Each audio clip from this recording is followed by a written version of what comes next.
வாழ்க வளமுடன். பேராசை ஆனந்தி அன்பழகன், திருவண்ணாமலை. இன்றைக்கி சிந்தனையாக காயக்கல்ப பயிற்சியின் பலன்கள் பற்றி நம்ம சிந்திக்கலாம். காயக்கல்ப பயிற்சி எனும் யோகம் எனும் உயர் சஞ்சீவி கருத்துடனே செய்து வந்தால் வித்து கட்டும் தூய முறை நரம்பூக்கும் ஓஜஸ் மூச்சு தொடர்ந்து போகும் பிணிகள் நீங்கும் போயா பிழைகள் போகும் பிணிகள் நீங்கும் புத்துணர்வும் இறையுணர்வும் ஊற்றெடுக்கும் மாயமெனும் வித்து அமுத ரசமாய் மாறி மரணமில்லா பெருவாழ்வு சித்தியாகும் கொடுத்துருக்காரு. அது காயக்கல்பம், அது காயமே பயிரா காற்றடித்த பயிரான்னு சொல்லுவாங்க. அப்போ இந்த உடல் தான் முக்கியம் அப்படின்னா அதில் உயிர் ரொம்ப முக்கியம். அந்த உயிருக்கான பயிற்சி தான் இந்த காயக்கல்ப பயிற்சி.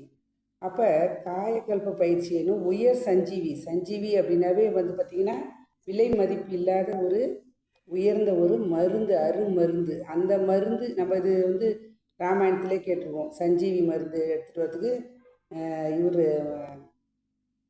அனுமன் போனார் அப்படின்ட்டு. அதுபோல் இது நமக்குள்ளே இருக்கக்கூடிய அருமருந்து இது.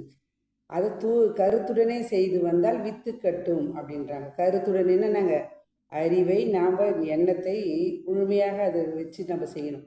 அப்படி செய்யும் பொழுது ஆண்களுக்கு விந்தும் பெண்களுக்கு நாதமும் நம்மளுக்கு கெட்டிப்படும். அப்போ அது கெட்டிப்பட்டால் தான் பார்த்திங்கன்னா அவ்வளோ சீக்கிரத்தில் வித்து கலையம் உடையாது. அப்போ அது குழம்பாக இருந்தால் நல்லாயிருக்கும். இன்னும் கெட்டிப்பட, அதாவது குவாலிட்டியும் குவான்டிட்டியும் அது அளவு அதிகரிக்கும். தூய முறை நரம்புக்கும் ஓஜஸ் மூச்சு போட்டு, அதாவது தூய முறை அப்படின்னா எண்ணத்தை தூய்மையாக வைத்துக்கொண்டு நரம்புக்கும் ஓஜஸ் அப்படின்றதுலாம் மனவளக்கலையில் சொல்லி தருவாங்க. அதில் நம்ம சொல்லி கொடுக்கும்போது அதை நம்ம அவங்க சொல்லி கொடுத்த முறைப்படி நம்ம செஞ்சுட்டு வந்தோம் அப்படின்னா தொடர்ந்து போகும் பிணிகள் அப்படின்றாங்க. அதாவது பிணிகள் அப்படின்னா உடலில் நோய் இருக்கும் இல்லைங்களா, ஏதாவது ஒரு நோய் வரதான் செய்யும். ஆனால் நாட்களை தள்ளி போடலாம் காயக்கல்ப பயிற்சி செய்வதனால். போயா பிழைகள் போகும் பிணிகள் நீங்கும் அப்படின்றாங்க. போயா பிழை அப்படின்னாவே ஒரு பாடலில் ஆண்டாள் கூட சொல்லியிருப்பாங்க. போயா பிழையும் புகுதரும் நின்றனவும் தீயினால் தூசாகும் செப்பேலோ ரெம்பாவாயின்னு சொல்லுவாங்க. போயா பிழை அப்படின்னா தலைமுறையாக வரக்கூடிய நோய்கள் நம்மக்கிட்ட இருந்து நீங்கும். அதுக்கு கண்டிப்பாக உத்தரவாதம் தரணும். ஏன்னா டாக்டர்கிட்ட போகிறோம் அப்படின்னா நம்ம சுகர்னு என்ன சொல்கிறாங்க, ஏதாவது ப்ராப்ளம்னா உடம்புல உங்கள் ஃபேமிலியில் யாருக்காவது இருக்கா அப்படின்னு கேட்குறாங்க பேர். அதுவும் கண்டிப்பாக நீங்கும். புத்துணர்வும் இறையுணர்வும் ஊற்றெடுக்கும். நம்ம உடம்புல எப்படி இருக்குங்க, ஒரு ஃப்ரெஷ்னஸ் வந்துடும்.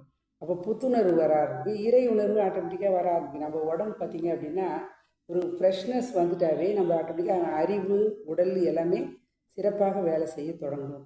மாயமது வித்தமுது ரசமாய் மாறி, மாயமாக இருக்கக்கூடிய கண்ணுக்கு தெரியாத மறைப்பொருளாகக்கூடிய வித்து அமுத ரசமாக மாறினா நாங்கள் அந்த விந்து கலையத்தில் இருக்கக்கூடிய அந்த வித்து சக்தியை நம்ம ரசமாக மாற்றி நாம் என்ன பண்ணுறோங்க, ரசமாய் அப்படின்னா நாங்கள் மறைமுகமாக இருக்கக்கூடிய நோய் எதிர்ப்பு சக்தியாக மாற்றி மரணமில்லா பெருவாழ்வு சித்தியாகன்றாங்க.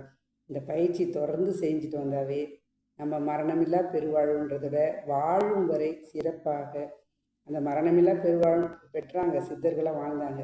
ப்ளஸ் நம்ம வாழும் வரை சிறப்பாக வாழ்வோம் என்று சொல்லி காயக்கல்ப பயிற்சியை செய்வோம். இதுக்கு ஒரு சின்ன ஒரு டிப்ஸ் சொல்லுவாங்க. இளமைக்கு விருந்து முதுமைக்கு மருந்துன்னுவாங்க. குழந்தைகளுக்கு அவசியம் கொடுத்துட்டோம் அப்படின்னா 14 வயதிற்கு மேலே குழந்தைகளை நாம் எதுவும் கண்டிக்கவே தேவையில்லை. அவங்களே தப்பான வேலைக்கு போகாமல், தப்பான எண்ணங்கள் இல்லாமல், தப்பான செயல் செய்யலாமல் நல்ல எண்ணங்கள் நல்ல ஒரு செயல் செய்து வாழ்க்கையில் அவர்களும் உயர்வார்கள், நாமும் பயம் இல்லாத இருக்கலாம். அந்த ஒரு அற்புதமான பயிற்சியை பயன்படுத்தி கொள்வோம். மனவளக்கலையை பயன்படுத்தி கொள்வோம். இந்த ஒரு அற்புதமான வாய்ப்பை அளித்த இறைநிலைக்கும் குருவர்களுக்கும் எதிர்காலம் செய்யும் எடுத்த அனைத்து நல்ல அன்பு உள்ளங்களுக்கும் நன்றி நன்றி நன்றி. மீண்டும் ஒரு கவிதையோடு சந்திப்போம். வாழ்க வளமுடன்.